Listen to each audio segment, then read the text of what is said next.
நாம் நெகேமியாவின் புஸ்தகத்தை மீண்டும் தியானித்து கொண்டு வருகின்றோம். உங்களுடைய வேதாம் உங்கள் கரத்தில் இருக்கும் என்றால் என்னோடு கூட 10வது அதிகாரத்திற்கு நேராக திருப்பிக் கொள்ளுங்கள். நெகேமியா 10வது அதிகாரத்தில் காணப்படுகின்ற தேவ சத்தியத்தை தான் இந்த காலையில் நாம் தியானிக்க இருக்கின்றோம். 10வது அதிகாரத்தில் பெரிய அதிகாரம் ஆகியால் இன்றைக்கு கடைசி அந்த 10 வசனங்களை வாசிக்கும்படியாக நான் விரும்புகின்றேன். 10வது அதிகாரம் 29வது வசனத்திலிருந்து 39வது வசனம் வரைக்கும் இந்த காலையில் நாம் வாசிக்க நாம் கேட்போம். தங்களுக்கு பெரியவர்களாகிய தங்கள் சகோதரரோடே கூடிக்கொண்டு தேவனுடைய தாசனாகிய மோசையை கொண்டு கொடுக்கப்பட்ட தேவனுடைய நியாய பிரமாணத்தின்படி நடந்து கொள்வோம் என்றும் எங்கள் ஆண்டவராகிய கர்த்தரின் கற்பனைகளையும் சகல நீதி நியாயங்களையும் கட்டளைகளையும் எல்லாம் கைக்கொண்டு அவைகளின்படி செய்வோம் என்றும் நாங்கள் எங்கள் குமாரத்திகளை தேசத்தின் ஜனங்களுக்கு கொடாமலும் எங்கள் குமாரருக்கு அவர்கள் குமாரத்திகளை கொல்லாமலும் இருப்போம் என்றும் தேசத்தின் ஜனங்கள் ஓய்வு நாளிலே சரக்குகளையும் எந்தவித தானிய தவசத்தையும் விற்கிறதற்கு கொண்டு வந்தால் நாங்கள் அதை ஓய்வு நாளிலும் பரிசுத்த நாளிலும் அவர்கள் கையில் கொள்ளாதிருப்போம் என்றும் நாங்கள் 7ஆம் வருஷத்தை விடுதலை வருஷமாக்கி சகல கடன்களையும் விட்டுவிடுவோம் என்றும் ஆணையிட்டு பிரமாணம் பண்ணினார்கள். மேலும் நாங்கள் எங்கள் தேவனுடைய ஆலயத்தின் ஆராதனைக்காக சமூக தப்பங்களுக்கும் நித்திய போஜன பலிக்கும் ஓய்வு நாட்களிலும் மாத பிறப்புகளிலும் செலுத்தும் நித்திய சர்வாங்க தகன பலிகளுக்கும் பண்டிகைகளுக்கும் பிரதிஷ்டையான பொருள்களுக்கும் இஸ்ரவேலுக்காக பாவ நிவர்த்தி உண்டாக்கும் பலிகளுக்கும் எங்கள் தேவனுடைய ஆலயத்தின் சகல வேலைக்கும் வருஷந்தோறும் நாங்கள் சேக்கலில் 1/3 பங்கை கொடுப்போம் என்கிற கடனை எங்கள் மேல் ஏற்றுக்கொண்டோம். நியாயப்பிரமாணத்தில் எழுதியிருக்கிறபடியே எங்கள் தேவனாகிய கர்த்தருடைய பலிபீடத்தின் மேல் எரிகிறதற்காக குறிக்கப்பட்ட காலங்களில் வருஷா வருஷம் எங்கள் பிதாக்களுடைய குடும்பங்களின்படியே எங்கள் தேவனுடைய ஆலயத்துக்கு கொண்டு வர வேண்டிய விறகு காணிக்கையாகவும் ஆசாரியருக்கும் லேவியருக்கும் ஜனத்துக்கும் சீட்டு போட்டோம். நாங்கள் வருஷந்தோறும் எங்கள் தேவனுடைய ஆலயத்துக்கு எங்கள் தேசத்தின் முதற் பலனையும் சகலவித விருட்சங்களின் எல்லா முதற்கனிகளையும் கொண்டு வரவும் நியாயப்பிரமாணத்தில் எழுதியிருக்கிறபடியே எங்கள் குமாரரில் முதற் பேறுகளையும் எங்கள் ஆடு மாடுகளாகிய மிருக ஜீவன்களின் தலையீற்றுகளையும் எங்கள் தேவனுடைய ஆலயத்துக்கும் எங்கள் தேவனுடைய ஆலயத்திலே ஊழியம் செய்கிற ஆசாரியரிடத்திற்கும் கொண்டு வரவும் நாங்கள் எங்கள் பிசைந்த மாவில் முதற் பாகத்தையும் எங்கள் படைப்புகளையும் சகல மரங்களின் முந்தின பலனாகிய திராட்சை பல ரசத்தையும் எண்ணெயையும் எங்கள் தேவனுடைய ஆலயத்தின் அறைகளில் வைக்கும்படி ஆசாரியிடத்திற்கும் எங்கள் நிலப்பயிர்களில் தசமமாகும் லேவியரிடத்திற்கும் கொண்டு வரவும் லேவியராகிய இவர்கள் எங்கள் வெள்ளாண்மையின் பட்டணங்களில் எல்லாம் தசமபாகம் சேர்க்கவும் லேவியர் தசமபாகம் சேர்க்கும் பொழுது ஆரோனின் குமாரனாகிய ஒரு ஆசாரியன் லேவியரோடே கூட இருக்கவும் தசம பாகமாகிய அதிலே லேவியர் 10ல் 1 பங்கை எங்கள் தேவனுடைய ஆலயத்திலுள்ள பொக்கிஷ அறைகளிலே கொண்டு வரவும் திட்டம் பண்ணி கொண்டோம். பரிசுத்த ஸ்தலத்தின் பணிமுட்டுகளும் ஊழியம் செய்கிற ஆசாரியரும் வாசல் காவலாளரும் பாடகரும் இருக்கிற அந்த அறைகளிலே இஸ்ரவேல் புத்திரரும் லேவி புத்திரரும் தானியம் திராட்சரசம் எண்ணெய் என்பவைகளின் படைப்புகளை கொண்டு வர வேண்டியது. இவ்விதமாய் நாங்கள் எங்கள் தேவனுடைய ஆலயத்தை பராமரியாமல் விடுவதில்லை என்று திட்டம் பண்ணி கொண்டோம். ஆமென் சொல்லலாங்களா? அன்பின் பிதாவே, இந்த காலையில் மீண்டும் உம்முடைய வார்த்தைக்கு நேராக எங்களுடைய கவனத்தை நாங்கள் திருப்பும் பொழுது எங்களுக்கு கேட்கும் காதுகள், புரிந்து கொள்ளக்கூடிய இருதயங்கள், பரிசுத்தாவியானவர் இன்றைக்கு எங்களோடு கூட பேசக்கூடிய தேவ வார்த்தையை நல்ல நிலத்தில் இன்றைக்கு விழுகணும் என்று நாங்கள் ஜெபிக்கிறோம். ஆண்டவரே, தனிப்பட்ட ரீதியில் ஒவ்வொருவரோடு கூட இந்த ஆராதனையில் இந்த நேரத்தில் நீங்கள் பேசுவதற்காக நன்றி. இயேசுவின் நாமத்தில் ஜெபிக்கின்றோம் பிதாவே, ஆமென், ஆமென். தேவனுடைய வார்த்தையை அப்பியாசப்படுத்துவது என்ற தலைப்பில் நான் உங்களோடு கூட இந்த காலையில் இந்த வசன பகுதியிலிருந்து பேசும்படியாக விரும்புகின்றேன். தேவ வார்த்தையை அப்பியாசப்படுத்துவது. ஒரு அருமையான பிரதர் ஆராதனை முடித்த பின்பதாக பாஸ்டரை சந்தித்து பாஸ்டருக்கு கரம் கொடுத்து மிகவும் அதிகமாக பாஸ்டரை பாராட்டினாராம். பாஸ்டர், இன்னைக்கு உங்களுடைய செய்தி மிகவும் வல்லமையாக இருந்தது, மிகவும் அபிஷேகம் நிறைந்ததாக இருந்தது. நீங்கள் இன்னைக்கு பிரசங்கம் பண்ண ஒவ்வொரு வார்த்தையும் ஆண்டவர் பலர் திருத்தங்களை கொண்டு வரக்கூடிய நல்ல வார்த்தையாக இருந்தது என்று அவரை பார்த்து பாராட்டி அவர் சொன்னாராமா, அந்த பிரதர் குமார் மாத்திரம் இங்கே இருந்திருந்தாருன்னா நல்லா இருந்திருக்கும் பாஸ்டர் என்று சொன்னாராம். இதுதான் பிரச்சனை. இன்றைக்கு அநேக நேரத்தில் தேவ வார்த்தை நமக்கு அருகே இருக்கின்றவர்களுக்கு நேராக வரும்பொழுது நம்ம ரொம்ப சந்தோஷப்படுறோம். அவங்க கேட்கணும், நல்லா கேட்கணும் என்று நம்ம விரும்புகிறோம். ஆனால் அதே தேவ வார்த்தை நமக்கு நேராக வரும் பொழுது, நம்மை புடமிடும் பொழுது நாம் சற்று அதை விரும்புவதில்லை. இங்கே அதுதான் நடைபெறுகின்றது. தேவ வார்த்தை இஸ்ரவேல் ஜனங்களோடு கூட இடைப்பட்ட பின்பதாக அவர்கள் செய்த காரியங்களை தான் இந்த அதிகாரத்தில் நாம் வாசிக்கின்றோம். தேவ வசனம் பல ஆயிரம் வருடங்களுக்கு முன்பதாக தரப்பட்டிருந்தாலும் இதனுடைய மேன்மை என்னவா இருக்கின்றது என்றால், இன்றைக்கும் நம்மளுடைய நவீன நாட்களில் அனுதின வாழ்க்கைக்கு மிக பொருந்தமான தேவ வார்த்தை. இதை வாசிக்கின்ற ஒவ்வொருவருக்கும் இதில் அடங்கியுள்ள சத்தியங்களை கொண்டு பரிசுத்த ஆவியானவர் இன்றைக்கு நீங்கள் யாராக இருந்தாலும் உங்களுக்கென்றே ஏற்ற தேவ ஆலோசனைகளையும் வழிநடத்தலையும் இந்த தேவ வார்த்தை நமக்கு தரக்கூடியதாக இருக்கின்றது.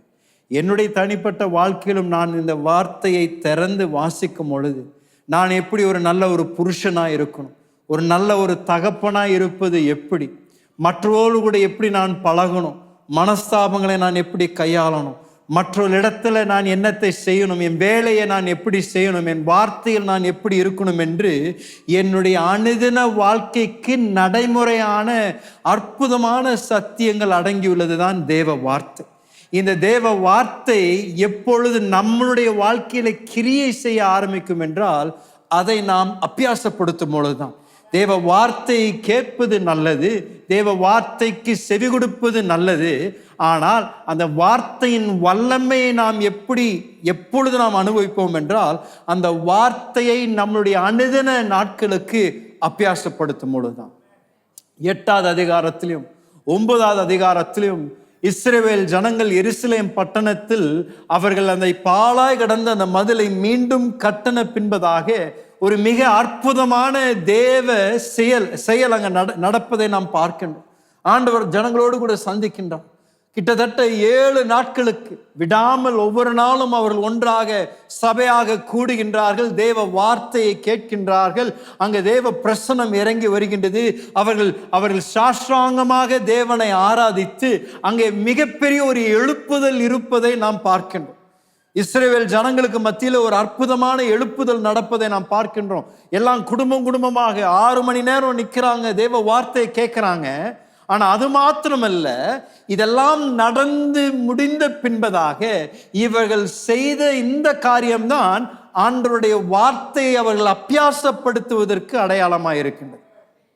10வது அதிகாரத்துல அவர்கள் செய்த குறிப்பாக தேவ வார்த்தை அவர்கள் கேட்ட பின்பதாக அவருடைய வாழ்க்கையில காணப்பட்ட குறைவுகள், அவருடைய வாழ்க்கையில மாற்ற வேண்டிய காரியங்கள், அவர்கள் செய்ய வேண்டிய என்னென்னலாம் இருப்பதை அவர்கள் அறிந்து அவர்கள் எல்லாரும் ஒன்று கூடி தேவ பிரசன்னத்தில் அவர்கள் தேவனோடு கூட ஒரு உடன்படிக்கை செய்கின்றார்கள், தேவனோடு கூட ஒரு பொருத்தனையை செய்கின்றார்கள். அவர்கள் தேவ பிரசன்னத்தில் அவர்கள் ஒன்றாக சேர்ந்து ஒரு பிரதிஷ்டையோடு கூட தேவ வார்த்தையை பெற்று கொண்டார்கள் என்று நாம் இங்கே பார்க்கிறோம். தேவ பிரசன்னத்தில் இந்த உடன்படிக்கை செய்வது, தேவ பிரசன்னத்தில் பொருத்தனை பண்ணி ஜெபிப்பது, பிரதிஷ்டை செய்வது, அது மிக கவனத்தோடு செய்யப்பட வேண்டிய ஒரு காரியமா இருக்குது. அநேக நேரத்தில் இன்றைக்கு சபையில் விசுவாசிகள் சீக்கிரமாக பொருத்தனை பண்ணி ஜெபிப்பாங்க. பொருத்தனை பண்ணி, ஆண்டவர் எனக்கு நீங்க இந்த வேலையை தந்தீங்கன்னா உங்களுக்கு நான் இவ்வளவு பணம் தருவேன், எனக்கு இந்த பிள்ளையை மொத்தம் திருமணம் பண்ணி எனக்கு கொடுத்தீங்கன்னா உங்களுக்கு நான் இதை செய்வேன் என்று அநேக நேரங்களில் இந்த பொருத்தனையை நாம் நம்முடைய சுய ஆதாயத்திற்காக தேவனிடத்துல நம்ம அதை பயன்படுத்தும். ஏதோ ஆண்டவருடைய கரத்தை முறுக்கிறதுக்கு, ஆண்டவர் நம்மளுடைய விருப்பத்தை செய்வதற்கு ஏதோ ஒரு விதத்துல அவர் ஐஸ் போடுறதுக்காக நம்மளுடைய ஜெபத்துல ஆண்டவரத்துல சொல்ல, இதை நீங்க எனக்கு செய்துட்டீங்கன்னா உங்களுக்கு நான் இதை கொடுத்துட்றேன், அதை பண்ணிடுறேன் என்று பல நேரங்களில் நம்ம இப்படிப்பட்ட ஜெபங்கள் நாம் தேவனுடைய பிரசன்னத்துல செய்யறோம்.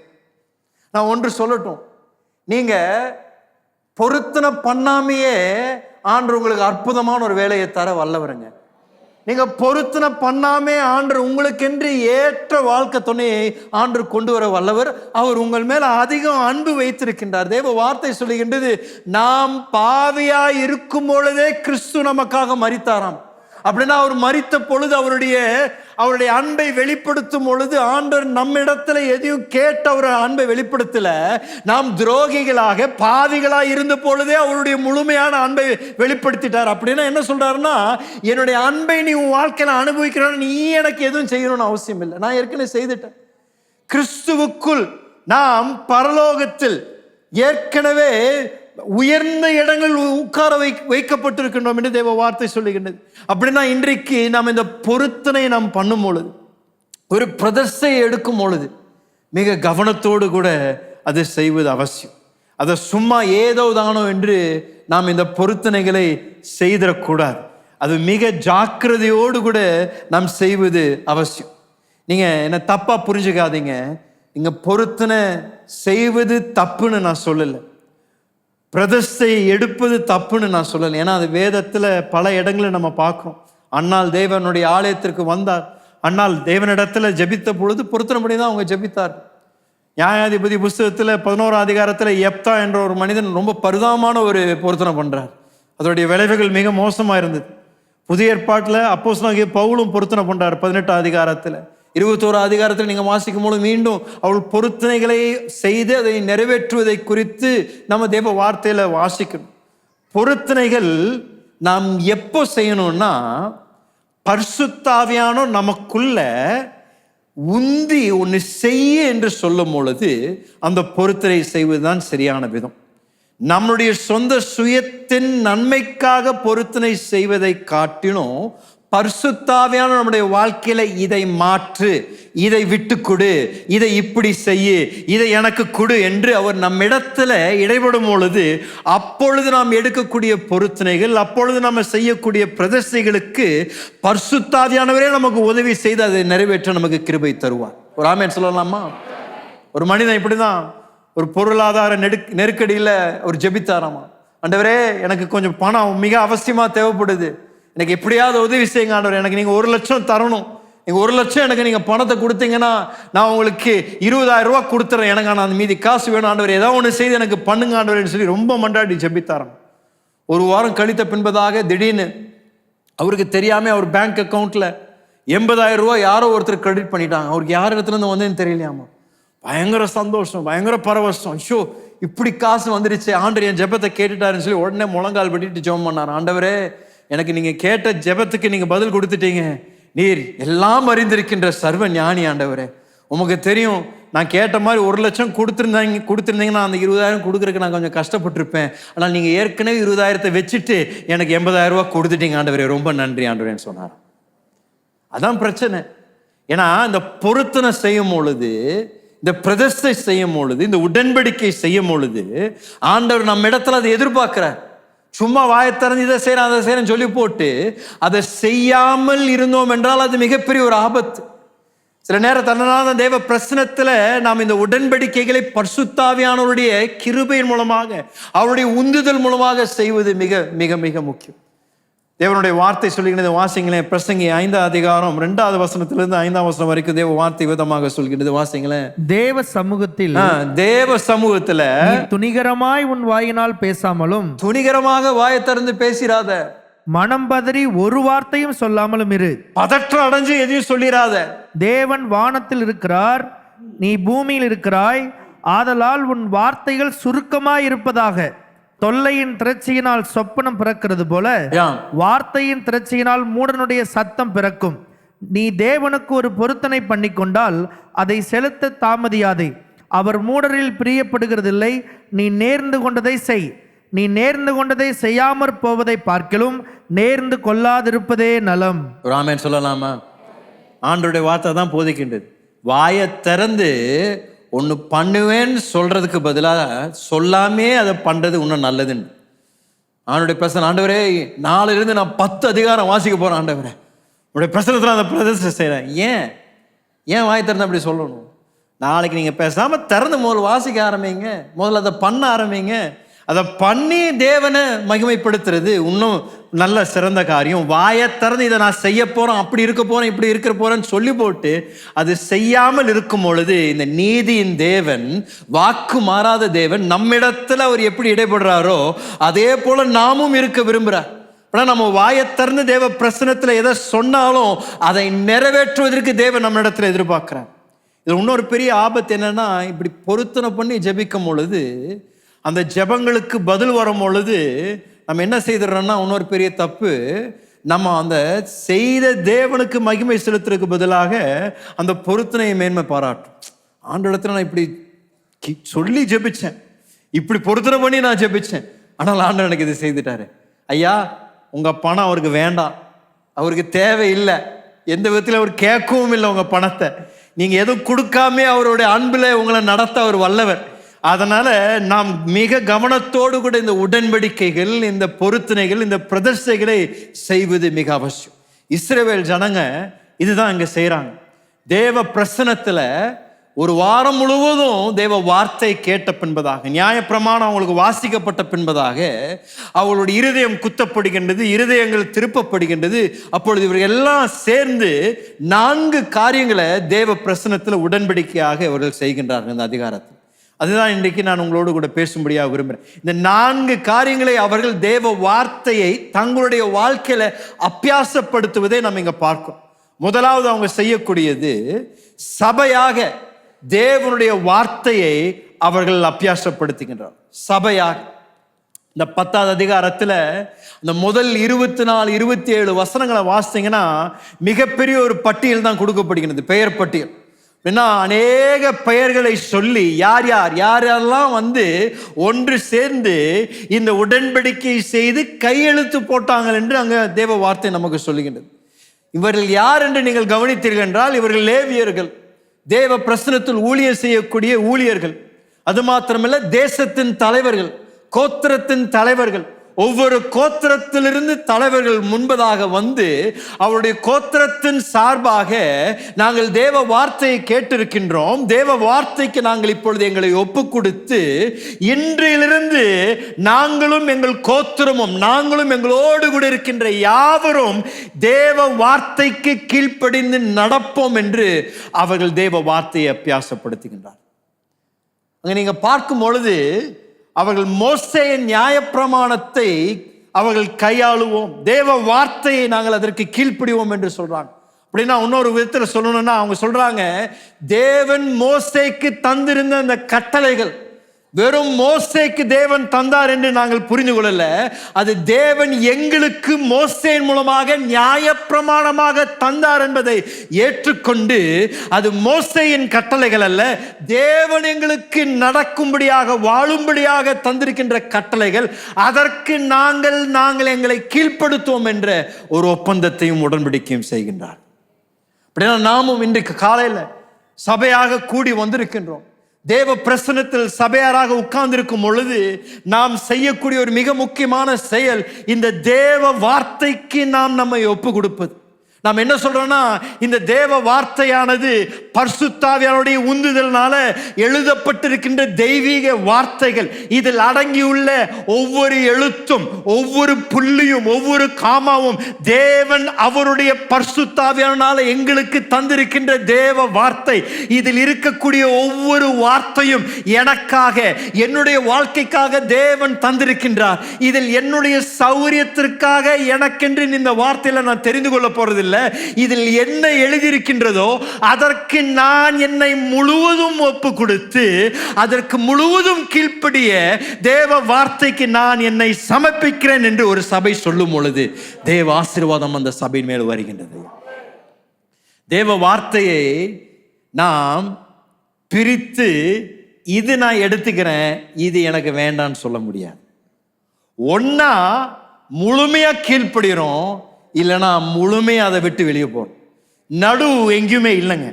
தேவ வார்த்தை நீங்கள் எடுக்கும் பொழுது, ஐயோ எனக்கு இது ரொம்ப பிடிச்சமான ஒரு ஆலோசனை, ஆனா எனக்கு இது அவ்வளவு சௌரியமா இல்லை என்று சொல்ல முடியாது. தேவ வார்த்தைக்கு முழுமையாக எந்த ஜனக்கூட்டம் தங்களை ஒப்பு கொடுக்கின்றார்களோ அந்த ஜனக்கூட்டத்தின் மேல் தேவனுடைய ஆசீர்வாதம் தங்கி இருக்கும்.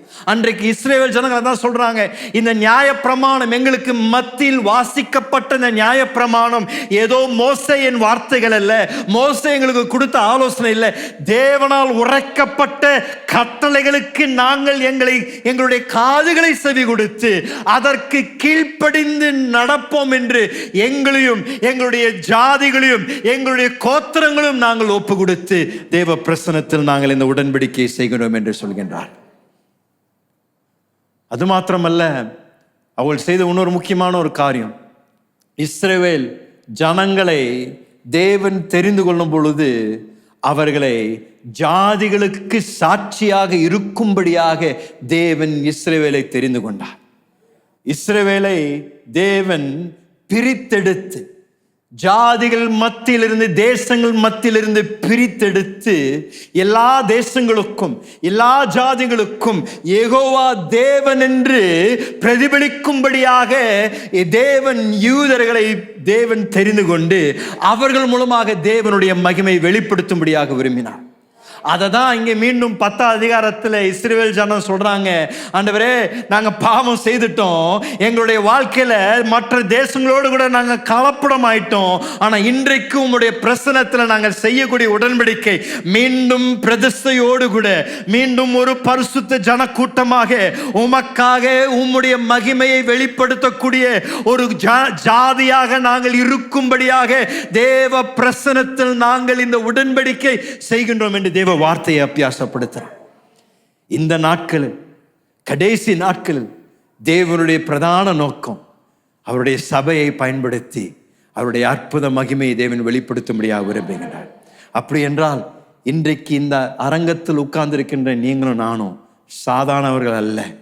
இன்றைக்கென்றே தெரிந்து கொள்ளப்பட்டவர்கள், பிரித்தெடுக்கப்பட்டவர்கள், தேவனுடைய மகிமையை வெளிப்படுத்தும்படியாக தேவன் உங்களை பிரித்தெடுத்திருக்கின்றாருங்க.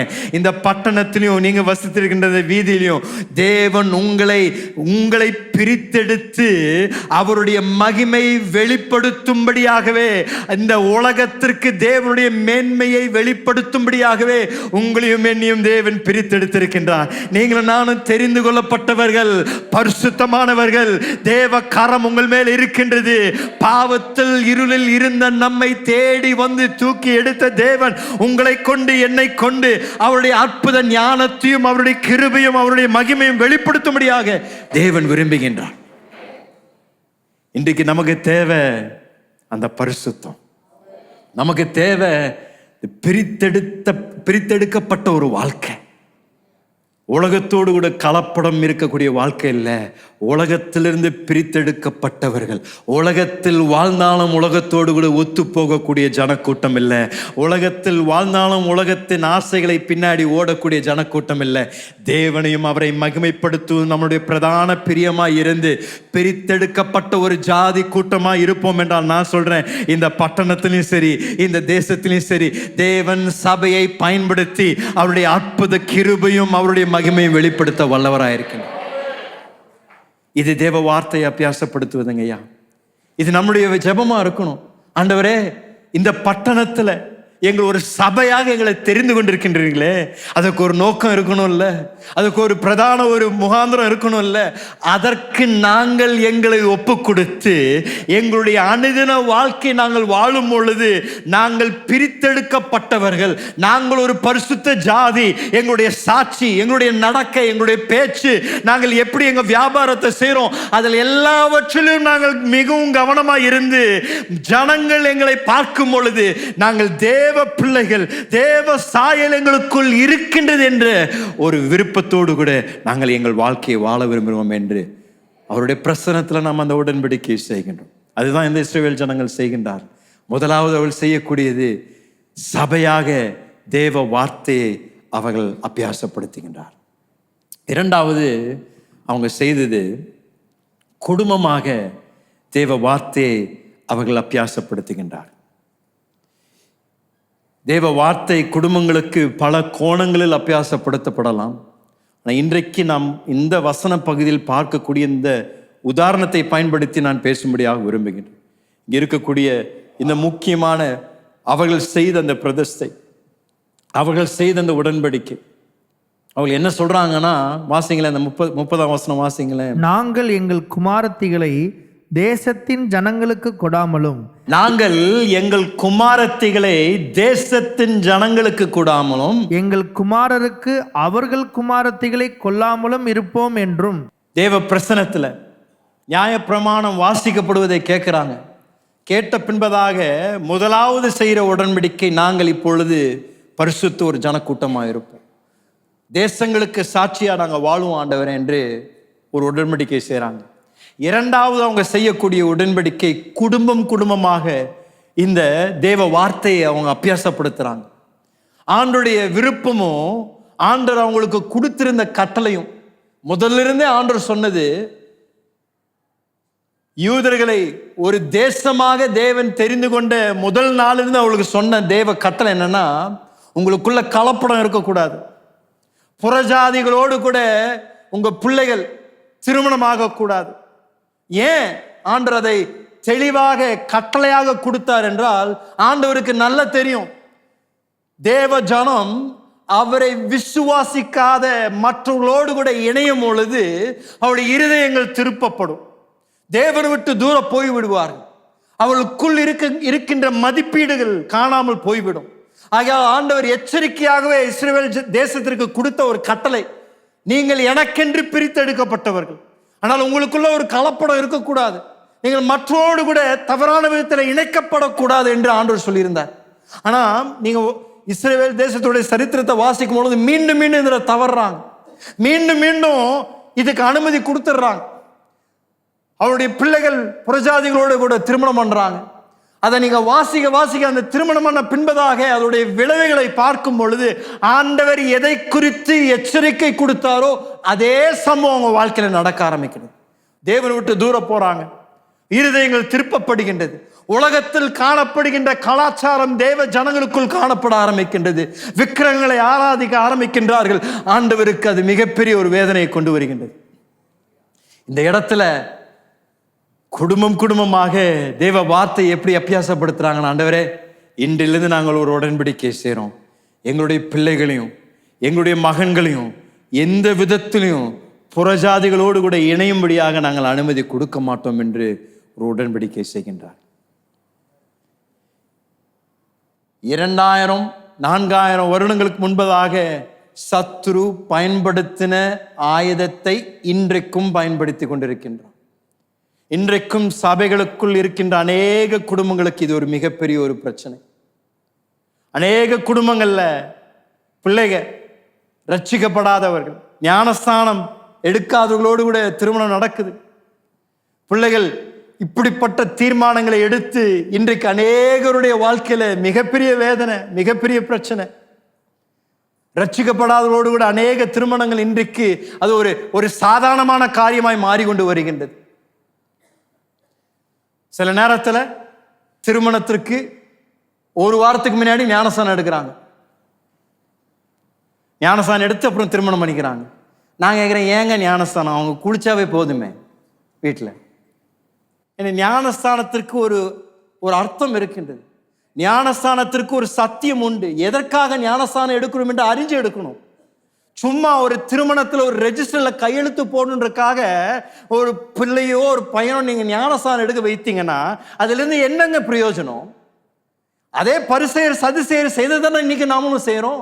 ஏதோ ஒரு சடங்காச்சாரத்தை நம்ம பின்பற்றத போல ஏதோ ஆண்டவர் ஞானஸ்தானம் எடுக்க சொன்னார் அப்படின்னா நான் அவளை திருமணம் பண்ணா நீ ஞானஸ்தானம் எடுக்கணும். அவங்களுக்கு ஆண்டவரை பத்தி ஒன்றும் தெரியாது, சத்தியத்தை போதிக்கல, ரட்சிக்கப்படலை, ஒன்றும் பண்ணல. ஆனா சும்மா ஒரு முகஸ்துதிக்காக ஞானஸ்தானம் எடுத்துட்டாங்கன்னு சொல்றீங்களே, என்ன அர்த்தங்க? நீங்க அநேக குடும்பங்கள ஏகப்பட்ட வேதனைகள், பிரச்சனைகள். ஏன் இன்னும் ஆண்டவரை அறியாத இந்த எதை குறித்து ஆண்டவர் எச்சரிக்கை பண்ணாரோ அது இன்றைக்கு அநேகருடைய வாழ்க்கையில் அனுமதிக்கப்பட்டிருக்கின்றது. இதுல என்ன பிரச்சனைனா, சாத்தானுடைய மிகப்பெரிய ஒரு நோக்கம் என்னன்னா சந்ததிகளை அழிக்கணும்.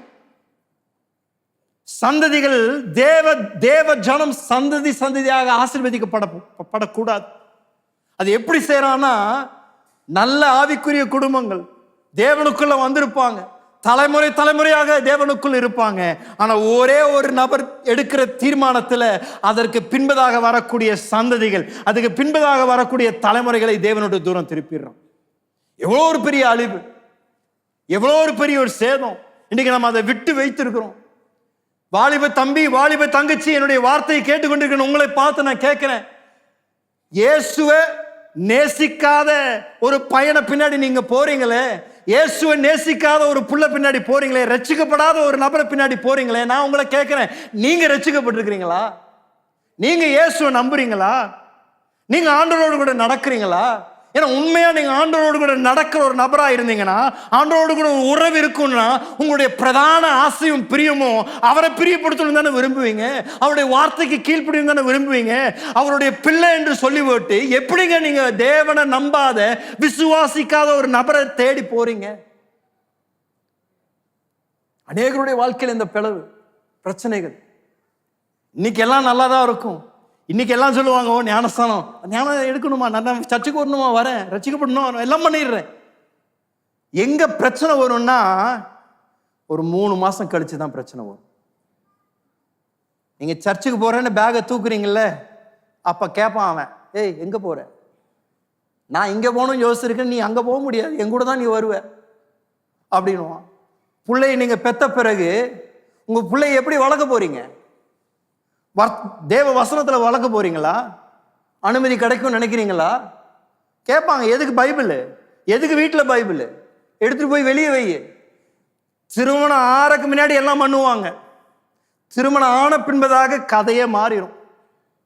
திருமணம் ஆறக்கு முன்னாடி, ஐயோ பாஸ்டர் அவன் பாத்தி அவனு மாதிரி சூப்பரான வேலை யாருமே இல்லை, அவர் பேசுறதெல்லாம் வேதத்தில் இருக்கிற சத்தியம் அழகா பேசுறாரு, என்ன வேதாந்தம் பேசுறாரு, அந்த புள்ள பேசுறதெல்லாம் பாத்தீங்கன்னா, ஐயோ ரட்சிக்கப்பட்ட புள்ள கூட அப்படி இருக்க மாட்டான், அவ்வளோ உண்மை இருக்கு, அவ்வளோ நல்ல புள்ள. 3 மாசம் கழிச்சு அதே தம்பதியை போய் பாருங்க, திருமணம் ஆன பின்பதாக அவர் உட்கார்ந்து மாவாட்டிட்டு இருப்பார். வீட்டு விட்டு வெளியே வரக்கு அனுமதி கிடைக்காது, சர்ச்சுக்கு வர முடியாது. ஏன்னா அந்த என்ன சொல்றது, இந்த காதல் என்பது ஒரு உணர்ச்சி, ஒரு உணர்வு தான். இன்னைக்கு பரவசமா இருக்கிறோம், ஐயோ அந்த போன் அடிக்கும் பொழுது, டிங்கு வரும் பொழுது என்ன என்ன பரவசம், என்ன உணர்ச்சிகள் உங்களுக்கு உச்சி கட்டத்தில் இருக்கு. என்ன பிரச்சனைனா, திருமணமான அத்தனை பேரையும் கேட்டு பாருங்க, காணாம போயிருது சில நேரத்தில் அந்த உணர்ச்சி. திருமணம் ஆன பின்பதாக இந்த காதலை வச்சு நீங்க ஒன்றும் பண்ண முடியாது. திருமணம் ஆன பின்பதாக ஒரு குடும்பம் கட்டப்படணும்னா என்ன தேவை தெரியுமா? மதிப்பீடுகள், பக்தி, அர்ப்பணிப்பு, இதெல்லாம் தான் ஒரு குடும்பத்தை கட்டி காக்க முடியும். உங்க காதலை வச்சு நீங்க திருமணம் பண்ணீங்கன்னா நாளைக்கு நீங்க திரிஞ்சிட்டு இருப்பீங்க. ஏன்? அவங்க விட்டுட்டு போயிடுவாங்க உங்களை. நான் உங்களை பார்த்து எச்சரிக்கையா சொல்றேன், தேவன் உங்களை அதிகம் நேசிக்கின்றனால தான் அவர் அவ்வளோ அழகாக எச்சரிக்கிறாரு. ஏய், நீ உன்னுடைய மதிப்பீடுகளுக்கு அப்பாற்பட்டவரோடு கூட போய் சேராத, உன்னுடைய விசுவாசத்தில் இணைக்கப்படாதோடு கூட இணைக்கப்படாத. ஏன்? அது உன்னுடைய வாழ்க்கைக்கு அழிவை கொண்டு வரும், வாழ்க்கைக்கு கவலையை கொண்டு வரும், வாழ்க்கைக்கு கண்ணீரை கொண்டு வரும். அதை நான் உனக்கு எச்சரிக்கையா சொல்றேன், பண்ணாத என்ற தேவ வார்த்தை சொல்லுகிறது. ஒவ்வொரு தேவ பிள்ளையும் பார்த்து சொல்றேன், இதில் நீங்க மிக ஜாக்கிரதையா இருக்கணும். அவனுடைய பிரதான நோக்கம் சந்ததிகளை அழிக்கணும், ஆவிக்குரிய சந்ததிகளை அழிக்கணும் என்று இன்றைக்கு அநேக குடும்பங்கள் இப்படிப்பட்ட வேலைகளை செய்து கொண்டு வரான். பெற்றோர்களை பார்த்து சொல்றேன், நீங்க இதுல ஜாக்கிரதையா இருப்பது அவசியம். இதை குறித்து நீங்க திருமணம் வயதுல பேசினா பத்தாது.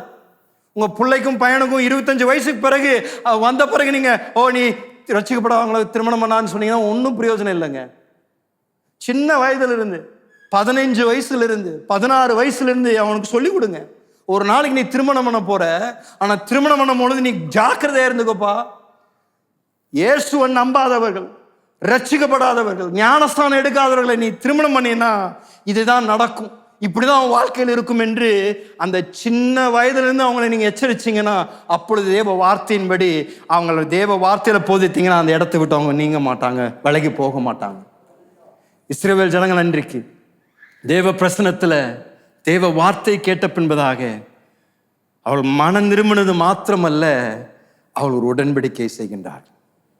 இன்னும் ஒருவேளை இன்றைக்கு நீங்க ஒரு தவறான தீர்மானத்தை நிமித்தம் ரட்சிக்கப்படாத ஒருவோடு கூட நீங்க திருமணமா இருக்கிறீங்கன்னா, முதலாவது நீங்க செய்ய வேண்டியது மனம் திரும்பணும். ஆண்டவரிடத்துல மன்னிப்பு கேட்கணும். ஆண்டவரே, உம்முடைய வார்த்தைக்கு நான் கீழ்ப்படியாம நான் இப்படி செய்துட்டேனே ஆண்டவரே, நான் வருந்துறேன், என்ன மன்னிங்க என்று நீங்கள் மன்னிப்பு கேட்பது முதல் படி. ரெண்டாவது, டிவோர்ஸ் பண்ணுங்க நான் சொல்லலை.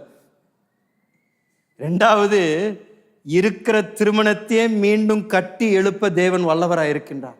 ரட்சிக்கப்படாத அந்த புருஷனையும் ரட்சிக்கப்படாத மனைவியும் தேவன் நீங்கள் மனம் திருமண பின்பதாக அவளை சந்திக்கவும் தேவன் குடும்பத்தை மீண்டும் கட்டி எழுப்பவும் மீண்டும் நீங்கள் ஒரு ஆசீர்வதிக்கப்பட்ட ஒரு சந்ததியாக தேவன் திரும்ப எழுப்ப தேவன் வல்லவராக இருக்கின்றார்.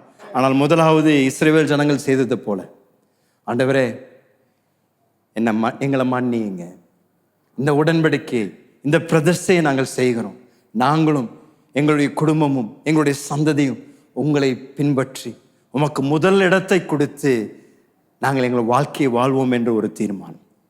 நான் சொன்னது போல இன்றைக்கி ஒரே ஒரு உதாரணம் தான் நான் சொன்னது. தேவ வார்த்தை குடும்பங்களுக்கு பல பல கோணங்களை நீங்கள் அபியாசப்படுத்தலாம், பல விதங்களை தேவ வார்த்தையை நாம் நம்மளுடைய குடும்பங்களுக்குள்ள அபியாசப்படுத்தலாம். இந்த இடத்துல இஸ்ரவேல் ஜனங்கள் செய்த அந்த ஒரு செயலின் அடிப்படையில் உங்களோடு கூட நான் பேசுகிறேன்.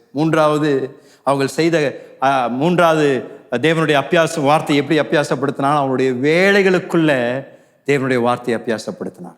அவர்கள் செய்கின்ற அந்த வேலை அங்க 31ஆம் வசனத்துல சொல்றாங்க, வாசிங்களேன். தேசத்தின் ஜனங்கள் ஓய்வு நாளிலே சரக்குகளையும் எந்தவித தானிய தவசத்தையும் விற்கிறதற்கு கொண்டு வந்தால் நாங்கள் அதை ஓய்வு நாளிலும் பரிசுத்த நாளிலும் அவர்கள் கையில் கொள்ளாதிருப்போம் என்றும் நாங்கள் 7ஆம் வருஷத்தை விடுதலை வருஷமாக்கி சகல கடன்களையும் விட்டுவிடுவோம் என்றும் ஆணையிட்டு பிரமாணம் பண்ணினார்கள்.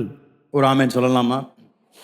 மூன்றாவது அவங்க எப்படி அபியாசப்படுத்தினாங்கன்னா, தேவன் மிக அழகாக இஸ்ரவேல் தேசத்திற்கும் ஜனங்களுக்கும் அவருடைய அனுதின வாழ்க்கை, அவருடைய வேலை சம்பந்தமான அநேக கட்டளைகளை தேவன் தந்திருந்தார். அதில் ஒரு மிக முக்கியமானது இந்த ஓய்வு நாள். இந்த ஓய்வு நாள் என்பது ஏதோ மோசே நியாயப்பிரமாணத்தில் தரப்பட்ட ஒரு கட்டளை மாத்திரமல்ல, இது தேவ ராஜ்யத்தில் காணப்படுகின்ற ஒரு விலையேற பெற்ற ஒரு பிரின்சிபல். இது ஆதியாமத்திலிருந்தே நம்ம பார்க்கிறோம். ஆண்டவர் இந்த பூமியை சிருஷ்டித்த பொழுது 6 நாட்களுக்கு பிதாவாகிய தேவன் சிருஷ்டித்தாராம். 7ஆவது நாள் என்ன பண்ணாருங்களாம்? ஓய்ந்திருந்தாராம். அப்படின்னா நியாயப்பிரமாணம் தருவதற்கு முன்பதாகவே தேவன் ஒரு மாதிரியாக இருந்து நம்மை சிருஷ்டித்த தேவன் அவர் மாதிரியாக இருந்து 6 நாள் வேலை செய்து 1 நாள் ஓய்வெடுத்தார். அப்படின்னா ஆண்டவருடைய நோக்கம் என்னன்னா, அவர் நம்முடைய சரீரத்தை ஒரு சிருஷ்டித்தது மாத்திரமல்ல, நம்முடைய சரீரம் எப்படி ஆரோக்கியமாக இருக்கணும் என்று தேவன் நன்கு அறிந்திருக்கின்றார். அப்படின்னா ஆண்டவர் முன்பதாகவே சொல்றாரு, உன் சரீரம் நான் ஸ்டாப்பா வேலை செய்வதற்காக சிருஷ்டிக்கப்படலை. 7 நாளும் ராத்திரியும் பகலும் வேலையும் ஓடிட்டு இருந்தீங்கன்னா கட்டாயம் வியாதி வரும், பிரச்சனை வரும், மனத்தாழ்வு வரும், பல விதங்களில் டிப்ரெஷன்ல கஷ்டப்படுவீங்க. ஆண்டவருடைய கொள்கை இதுதான். ஆண்டவர் சொல்றாரு, உன் சரீரத்திற்கு 6 நாள் வேலை கொடுத்தீங்கன்னா 1 நாள் என்ன பண்ணணுமாமா? முழு நாள் ஓய்வு கொடுக்கணுமாமா. இஸ்ரவேல் ஜனங்க ரொம்ப விளைஞ்சவங்க. ஆண்டவருடைய நியாயப்பிரமாணத்தை படிச்சு எங்க ஓட்டை இருக்குன்னு பார்ப்பாங்க. எந்த ஓட்டையில எப்படி ஆண்டருடைய வார்த்தையை பின்பற்றாலும் அந்த ஓட்டையை எப்படி அடைக்கலான்னு பார்ப்பாங்க. என்ன பண்ணிட்டாங்கன்னா, இந்த ஓய்வு நாளை வச்சுக்கிட்டாங்க. ஆனா அந்த ஓய்வு நாளில் அந்நீரோடு கூட வியாபாரம் பண்ண ஆரம்பிக்கிறாங்க.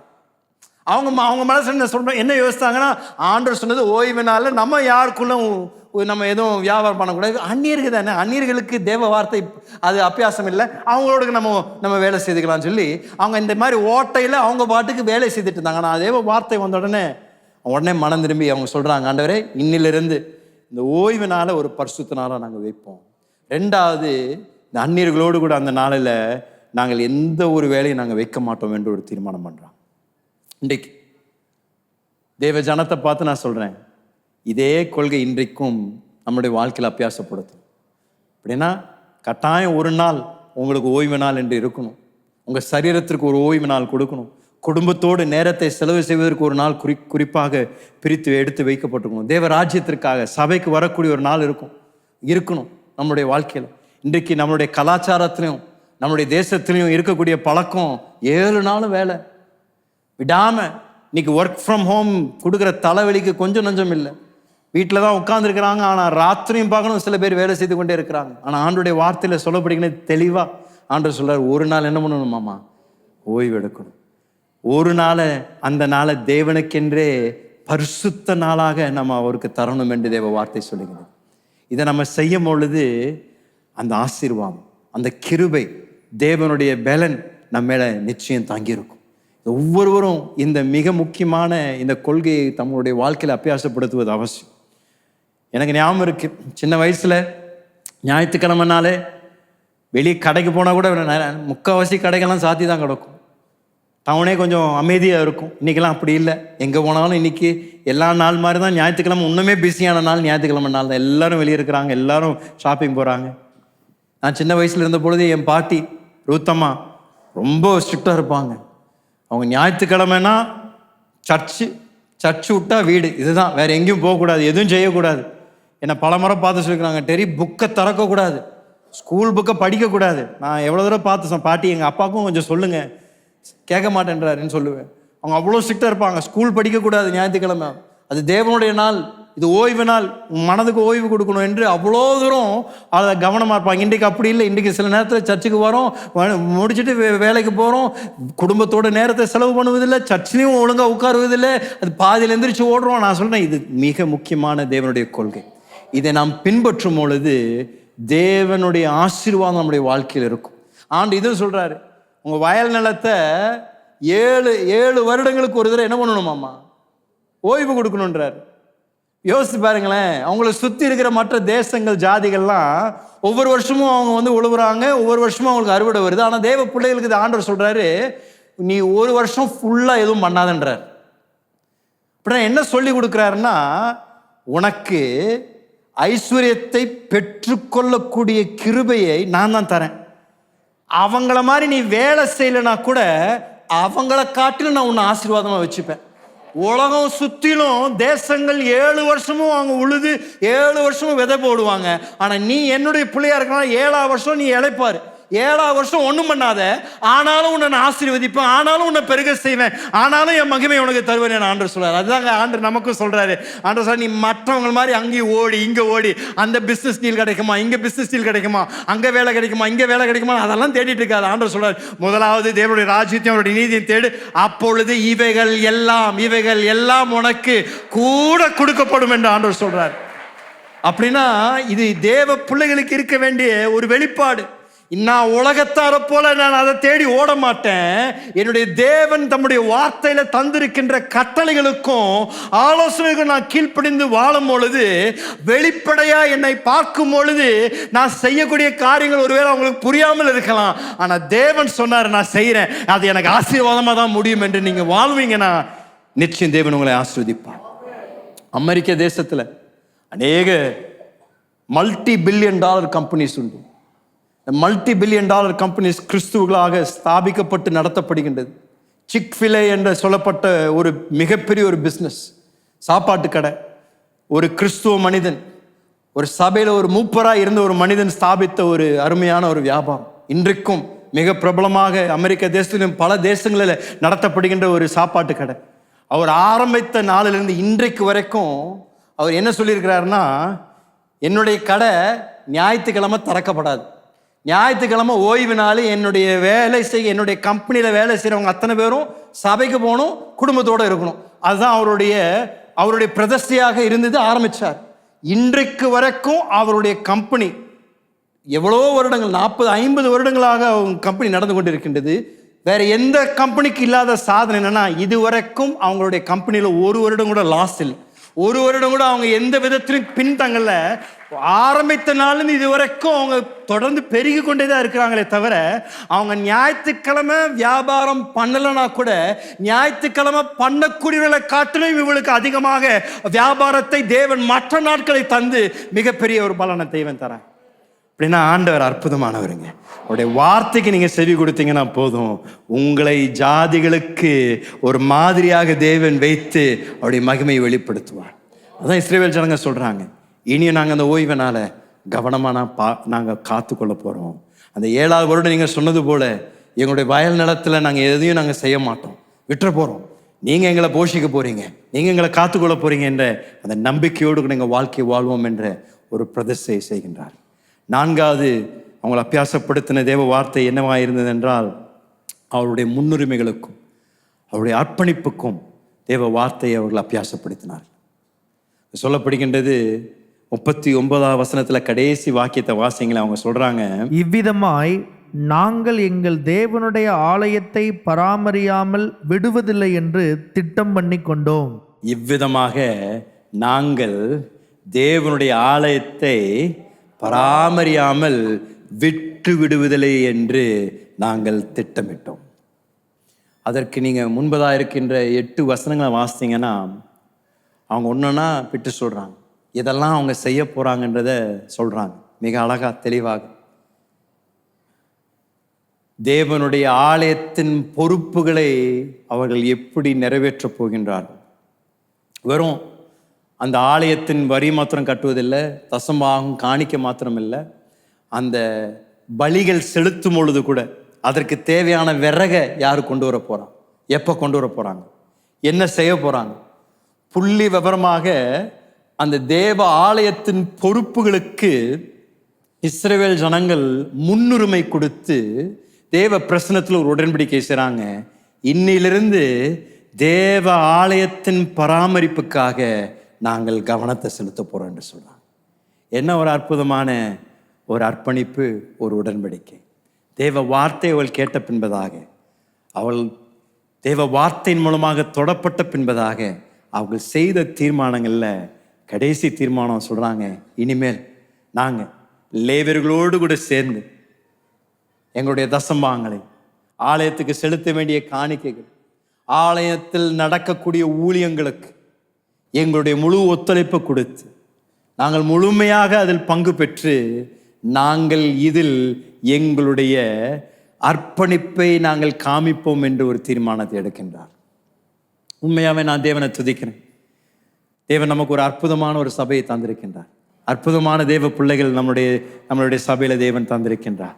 ஏற்கனவே அநேக தியாகத்தோடு கூட தேவ ராஜ்யத்திற்காக கொடுக்கின்றீர்கள். சபையின் கட்டடத்துக்காக தரீங்க. நம்முடைய தேசம் எங்கும் இருக்கக்கூடிய மற்ற சபைகள் கட்டப்படுவதற்காகவும் தாராளமாக அநேக குடும்பங்கள் தியாகத்தோடு தருகின்றீர்கள்.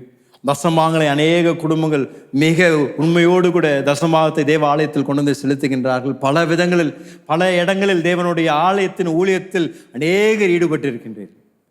இன்றைக்கு என்னுடைய வார்த்தை, ஒருவேளை நீங்க இன்னும் தேவ ஆலயத்தின் ஊழியங்களில் இன்னும் ஈடுபடாமல் இருந்தீங்கன்னா, தேவ ஆலயத்தின் இருக்கக்கூடிய இந்த தேவைகளுக்கு சந்திக்கக்கூடிய ஒரு நபராக இல்லாமல் இருந்தீங்கன்னா, இன்றைக்கு நான் உங்களை உற்சாகப்படுத்துறேன்.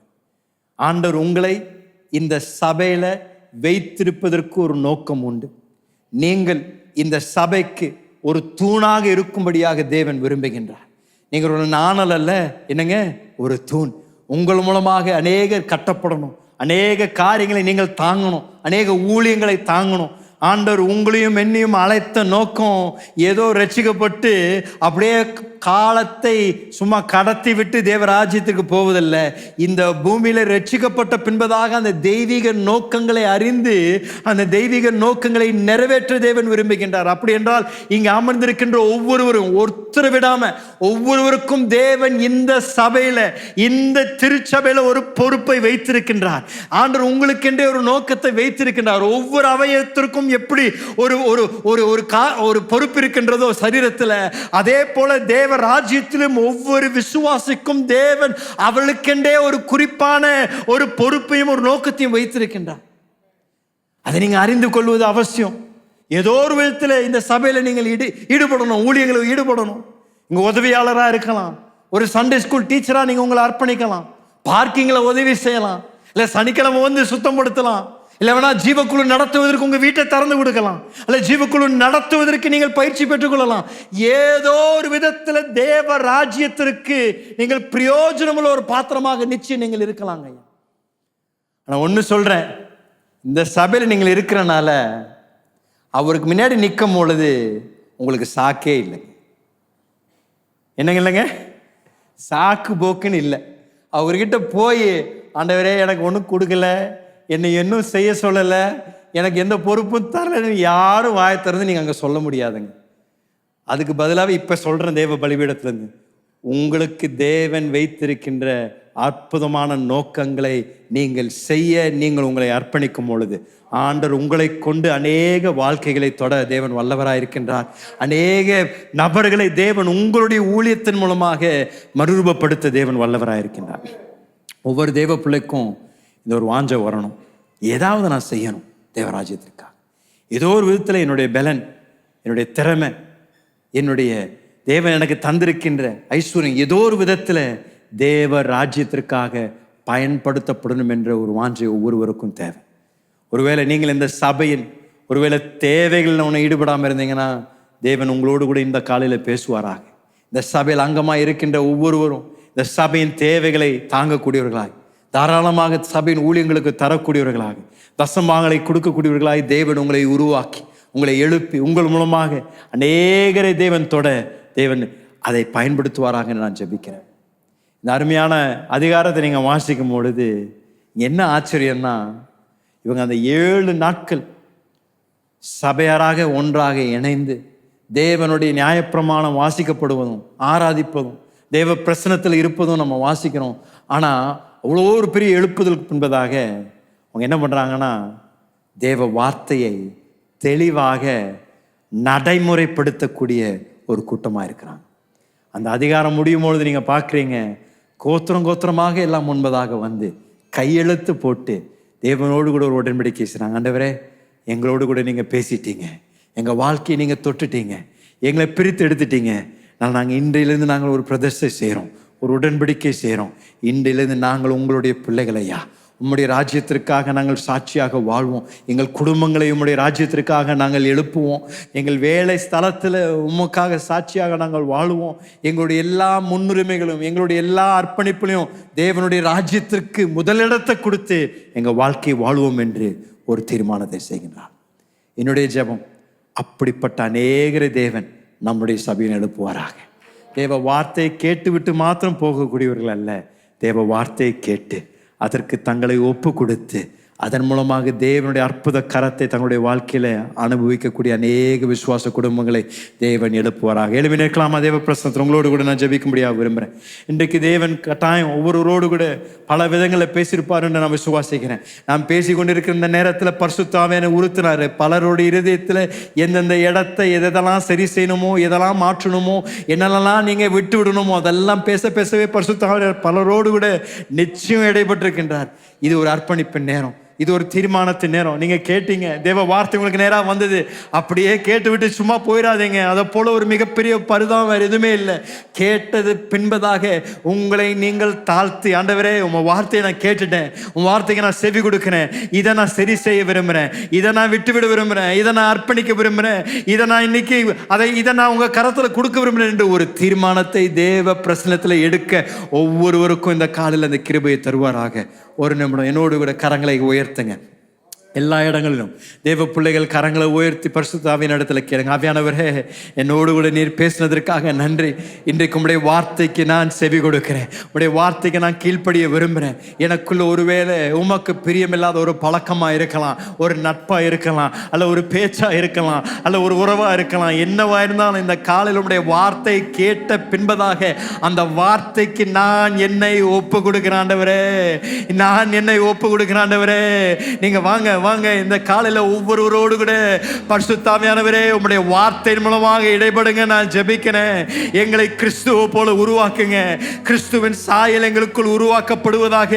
எங்களுக்குள் இருக்கக்கூடிய தவறான சுவாபங்கள், தவறான பழக்க வழக்கங்கள், ஆண்டவரே தவறான நட்புகள், ஆண்டவரே என்னவா இருந்தாலும் இந்த காலையில பலிபீடத்தில் வைக்கிறாண்டவரே, பலிபீடத்தில் வைக்கிறாண்டவரே, எங்களுடைய உதடுகளை தொடுங்க, எங்களுடைய நாவை தொடுங்க, எங்களுடைய கரங்களை தொடுங்க, எங்களுடைய மனதை தொடுங்க. இந்த காலையில நாங்கள் எங்களை முழுமையாக தேவ பிரசனத்தில் படைக்கிறாண்டவரே. எங்கள் ஒவ்வொருவரோடு கூட தனிப்பட்ட ரீதியில பரிசுத்த ஆவியானவரே இடைபடுங்க. எங்களை பரிசுத்தமாக்குங்க, எங்களை பரிசுத்தமாக்குங்க. ஒரு சாட்சி உள்ள வாழ்க்கையை நாங்கள் வாழ விரும்புகிறோம். எங்க வியாபாரத்தில் ஒரு சாட்சி, எங்க வேலை ஸ்தலத்தில் ஒரு சாட்சி, எங்க சமுதாயத்தில் ஒரு சாட்சி ஆண்டவரே, எங்கள் குடும்பத்தார் மத்தியில் ஒரு சாட்சி ஆண்டவரே. தேவ பிள்ளைகள் இந்த காலையில தேவ வார்த்தைக்கு ஆண்டவரை இணைந்து தங்களுடைய வாழ்க்கையை ஆண்டவரை ஒப்பு கொடுப்பார்களான்னு நான் ஜெபிக்கிறேன். ஆண்டவர் ஒவ்வொருவரோடு கூட ஒரு ஒரு தனிப்பட்ட விதத்துல இந்த காலையில பேசுங்க. நான் ஜெபிக்கிறேன் ஆண்டவரே. பரிசுத்த ஆவியானவரே, உம்முடைய வாஞ்சை கிறிஸ்துவை எங்களுக்குள்ள உருவாக்குவது தானே. இன்றைக்கு அந்த சத்தியங்களை எங்களுக்கு நினைவு கூறுங்க, ஞாபகப்படுத்துங்க, இருதயத்தோடு கூட இடைபடுங்க. நான் ஜெபிக்கிறேன் ஆண்டவரே. ஒரு பரிசுத்த ஜனக்கூட்டமாய் நாங்கள் இருக்கணும் ஆண்டவரே. ஒரு பரிசுத்த ஜாதியாக நாங்கள் இருக்கணும் ஆண்டவரே. இந்த பட்டணத்தில் எங்களுடைய சபையில் இருக்கின்ற விசுவாசிகள் உயர்ந்த இடங்கள் மாத்திரமில்லை, சாட்சி உள்ள ஒரு வாழ்க்கையை வாழணும் ஆண்டவரே. அவங்க செய்யக்கூடிய வியாபாரத்தில் ஒரு தேவ சாட்சி இருக்கணும் ஆண்டவரே. அவங்களுடைய நடக்கையில் தேவ சாட்சி இருக்கணும் ஆண்டவரே. ஒவ்வொருவரையும் இந்த காலையில் உம்முடைய பிரசனத்தில் தொடுங்க, ஒவ்வொருவரையும் சந்திங்க. நான் ஜெபிக்கிறேன் ஆண்டவரே.